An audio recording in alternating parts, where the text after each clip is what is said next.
Feeds this weekend were messy. Because Taylor's annoyed with Drew, she decides to hide his hairbrush, which is like his most prized possession in the house. I mean, you've seen his hair. It's way the fuck up here, and he needs that hairbrush in order to establish that hairstyle. And so he is freaking out about it. He never finds it. He searches high and low. A bunch of people in the house help him. Haley at one point goes through Taylor's stuff and kind of pisses Taylor off, which is admittedly pretty hypocritical, to try and see if she can find it. No one ever finds the hairbrush. When they play the Power of Veto comp, it sounds like it's like the coaches comp from BB14, where they have to like hit their hips on the wall and then they have to do the thing with their tongue where they're like trying to like make the little thing go back and forth. And Lala wins. Taylor and Angela have a confrontation in which Taylor expresses being upset about being questioned about her relationship with Haley, about how she felt like she was aligned with Angela and Dee, but obviously that they're not, and how it's like every time she tries to have any kind of alliance with anybody, then she gets shit on for it.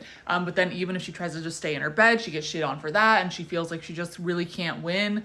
And Angela somehow makes herself the victim in this. Like, she cries to everybody about how she doesn't want to make Taylor sad and how she's like being emotionally manipulated when Taylor is just like calmly expressing her feelings. And then Haley inserts herself and like plays herself the victim and talking about how she's been bullied this entire season and blah blah blah, and why is she saying her name. And they're just like, Haley and Angela are being so fucking condescending to Taylor, who is like just trying to get to the heart of the issue, and they can't stand it. Now, because Lala won the veto, Dee needs a renom, and she decides to set her sights on Mallory. And she says the reason is because when there was the fight between Drew, Taylor, and Lala, Mallory just stayed quiet.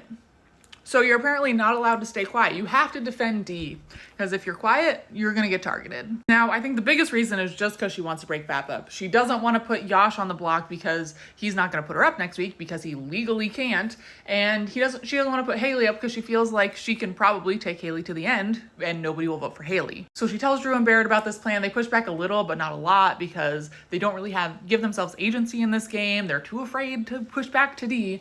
And so they go outside, they talk about their frustrations, about how they feel like they're at the bottom of the crossovers, and how the crossovers is basically dead after this week. And Devin can tell something is up. He doesn't actually hear them in the backyard, but he can tell that they're talking about something. So when Drew is up in HOH later, he goes up there and just acts really angry and says like, people didn't know I was out there. And then Drew just kind of spills. He doesn't say that the crossover is over, but just is like, I feel like I'm expendable to you. And so then Dee has to try and like backtrack and make him feel better. But she's still putting Mallory up. And once Mallory and Melody know that Mallory's going up, there's a lot of crying. Mallory is screaming by herself.